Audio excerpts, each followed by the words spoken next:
Hi అండి.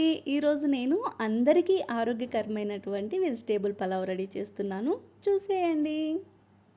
ఇప్పుడు ఈ పాత్రలోకి నేను కొద్దిగా ఆయిల్ వేసుకున్నానండి.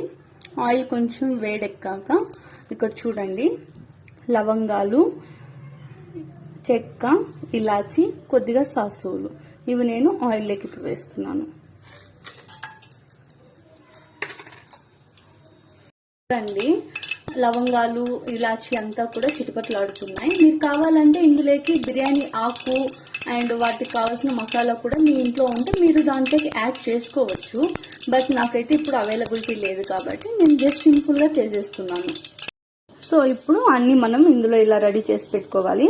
ఇప్పుడు నేను ఆయిల్లోకి చిల్లీస్ వేస్తున్నాను. సో చిల్లీస్ బాగా చిటపటలాడాక తర్వాత మనం ఆనియన్స్ వేసుకోవాలి. ఇక్కడ చూడండి, చిల్లీస్ అన్ని కూడా బాగా మంచిగా ఫ్రై అయిపోయాయి. ఇప్పుడు మనం వీటిలోకి ఆనియన్స్ వేసుకోవాలి. చూడండి, ఇప్పుడు ఆనియన్స్ అన్ని కూడా ఆల్మోస్ట్ కొంచెం బ్రౌన్ కలర్స్లోకి వచ్చాయి కదా. ఇప్పుడు మనం ఇందులోకి అల్లం వెల్లుల్లి పేస్ట్ అనేది యాడ్ చేసుకోవాలి. సో అల్లం పేస్ట్ వేసుకున్నాక అది బాగా పచ్చివాసన తగ్గేదాకా మనం ఇలా ఆయిల్లో ఫ్రై చేసుకోవాలండి. ఒక 2 or 3 మినిట్స్కి అల్లం పచ్చివాసన అనేది తగ్గిపోతుంది. ఆ తర్వాత అన్ని వెజిటేబుల్స్ అన్ని మనం యాడ్ చేసుకోవాలి. అల్లం పేస్ట్ అనేది బాగా మగ్గిపోయింది. మనకు ఆటోమేటిక్గా స్మెల్ అనేది తెలుస్తుంది, మంచి స్మెల్ అనేది వస్తుంది. సో ఇప్పుడు నేను ఇందులోకి క్యారెట్ ముక్కలు వేసుకుంటున్నాను. సో క్యారెట్ వేసిన 2 మినిట్స్ తర్వాత నేను క్యాప్సికమ్ వేసుకుంటున్నాను. సో క్యాప్సికమ్ ఎందుకు ఫస్ట్లో వేసుకోలేదంటే క్యాప్సికంలో వాటర్ అనేది ఉంటుందండి. వాటర్ బాగా రిలీజ్ అయిపోతే తర్వాత అది ఉడకదు. అందుకనేసి ఇప్పుడు నేను అలసందులు, బీన్స్ అవి కూడా యాడ్ చేసుకుంటున్నాను. ఇవన్నీ కూడా ఆయిల్లో ఒక 5 మినిట్స్ బాగా ఫ్రై చేసుకోవాలి. మనం ఒక 5 మినిట్స్ బాగా ఫ్రై అయినాక తర్వాత ఇప్పుడు సాల్ట్ కూడా యాడ్ చేసుకున్నాం మనం. ఇప్పుడు చూడండి, సో 5 మినిట్స్ తర్వాత ఇవి బాగా ఉడికిపోయినాయి. సో స్మెల్ కూడా చాలా మంచి స్మెల్ వస్తుంది. ఇప్పుడు మనం కొద్దిగా సాల్ట్ తీసుకొని వేసుకోవాలి. ఆల్మోస్ట్ అందరూ కూడా అయోడిన్ సాల్టే యూజ్ చేయండి. చూడండి, వెజిటేబుల్స్ అన్నీ బాగా మగ్గిపోయాయి అండ్ ఆయిల్ కూడా చాలా బాగా పైకి వస్తుంది. ఈ టైంలో మనం టమాటోస్ యాడ్ చేసుకోవాలి. సో టమాటో యాడ్ చేసుకున్నాక టమాటో ఉడకడానికి మనకు అట్లీస్ట్ ఒక 5 to 10 మినిట్స్ అవుతుందండి. అంతవరకు మనం ఆయిల్లో దీన్ని బాగా బాయిల్ చేసుకోవాలి. దీనికి కొంచెం కొత్తిమీర అండ్ పుదీనా కూడా యాడ్ చేసుకోవచ్చు. ఎందుకంటే ఇది ఆయిల్లో బాగా ఫ్రై అయ్యేటప్పుడు మనకు మంచి స్మెల్ అనేది వస్తుంది రైస్. చూడండి, టమాటోస్ ఆఫ్టర్ 5 మినిట్స్ తర్వాత బాగా మగ్గిపోయినాయి అండ్ ఆయిల్ కూడా బాగా అది తెలుస్తుంది, మనకు బాగా పైకి వచ్చేస్తుంది ఆయిల్ కూడా. అండ్ ఇప్పుడు మనం దీంట్లోకి పసుపు, ధనియాల పొడి యూజ్ చేసే వాళ్ళు ధనియాల పొడి యూజ్ చేయండి. అన్నీ కూడా నేను దీంట్లోకి ఇప్పుడు యాడ్ చేస్తాను, మీకు చూపిస్తాను. కొద్దిగా దీంట్లోకి ఇప్పుడు పసుపు యాడ్ చేస్తున్నాను. వెజిటేబుల్ రైస్కి టేస్ట్ యాడ్ అవ్వడానికి ఇది చాలా ఇంపార్టెంట్ అండి.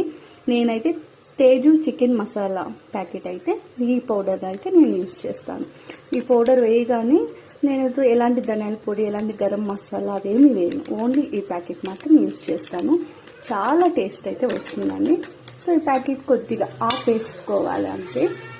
సో ఆఫ్టర్ దట్ ఇలా మొత్తం కూడా మిక్స్ అయ్యేటట్టు ఈ మిశ్రమాన్ని అంతా కూడా మనం ఇలా మిక్స్ చేసుకోవాలి.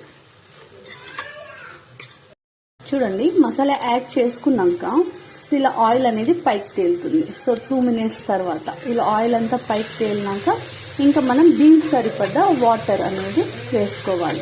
1 గ్లాస్ ఆఫ్ రైస్కి 2 గ్లాసెస్ ఆఫ్ వాటర్. ఇప్పుడు చూడండి, నేనైతే కొలుచుకొని వాటర్ వేస్తున్నాను. సో 1 గ్లాస్ ఆఫ్ రైస్ తీసుకుంటే 2 గ్లాసెస్ ఆఫ్ వాటర్. కొంతమందికి రైస్ చాలా ముద్దగా అయిపోతుంది.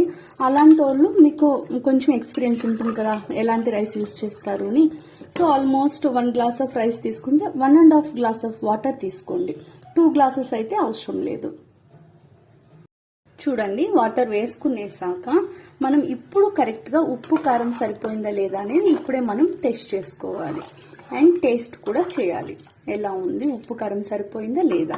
సరిపోకపోతే మీకు రుచికి తగినంత యాడ్ చేసుకోండి. చూడండి ఇలా వాటర్ బాగా మరుగుతాయి కదా. ఇప్పుడు మనం ఇందులోకి రైస్ అనేది యాడ్ చేసుకోవాలి. మెయిన్ అందరూ చేయాల్సిన పని ఏంటంటే ఇలా రైస్ యాడ్ చేసుకున్న వెంటనే మీరు కుక్కర్ మూత అనేది క్లోజ్ చేయకండి. సో ఒక 10 మినిట్స్ అలాగే పెట్టాలి. 10 మినిట్స్ తర్వాత ఇది హాఫ్ బాయిల్ అవుతుంది కదా రైస్, అది నేను మీకు చూపిస్తాను. హాఫ్ బాయిల్ అయినాక కొంచెం గీ యాడ్ చేసుకొని కుక్కర్ విజిల్ పెట్టుకోవాలి. ఇప్పుడు చూడండి, సో ఒక 5 to 10 మినిట్స్ లోపలే మనకు ఇలా ఉంటుంది, అంటే వాటర్ అంతా పైకి వస్తుంది. సో ఈ టైంలో మనం హాఫ్ బాయిల్ 70% అనేది రైస్ అనేది కుక్ అయింది. సో ఇప్పుడు మనం దీంట్లోకి ఒక 2 or 3 స్పూన్స్, మీకు గీ ఎక్కువ ఇష్టం ఉండే వాళ్ళైతే కొంచెం ఎక్కువ వేసుకోండి. నేనైతే ఒక 2 స్పూన్స్ గీ యాడ్ చేసుకుంటున్నాను. సో యాడ్ చేసుకున్నాక ఈ మిశ్రమాన్ని మొత్తం మళ్ళీ మనం మిక్స్ చేసుకోవాలి. ఇప్పుడు మిక్స్ చేసుకొని కుక్కర్ విజిల్ అనేది ఇప్పుడే పెట్టుకోవాలి. మీరు కావాలంటే ఉప్పు కారం ఇప్పుడు కూడా చెక్ చేసుకొని ఇందులో ఒకవేళ తక్కువ ఉంటే మీరు యాడ్ చేసుకోండి. చూడండి గీ అంతా మిక్స్ అయిపోయింది కదా. ఇప్పుడు నేను దీంట్లోకి కుక్కర్కు విజిల్ పెట్టేస్తున్నాను. సో ఓన్లీ ఒక్క విజిల్ పెట్టి క్లోజ్ చేసుకుంటే చాలు. చూడండి ఇప్పుడు విజిల్లో తీసేద్దాం. ఒక విజిల్ వచ్చింది, ఓపెన్ చేద్దాం. రైస్ ఎలా ఉందో చూద్దాం. చూడండి రైస్ చాలా జ్యూసీగా వచ్చింది అండ్ బాగా పొడి పొడిగా ఉంది రైస్. అబ్జర్వ్ చేస్తారా?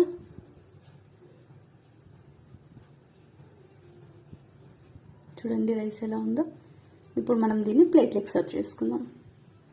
చూడండి ఈ రైస్కి అండ్ పెరుగు పచ్చడి కాంబినేషన్ చాలా బాగుంటుంది. మీరు అందరూ కూడా తప్పకుండా ట్రై చేయండి. ఎలా వచ్చిందో నాకు కామెంట్స్లో చెప్పండి.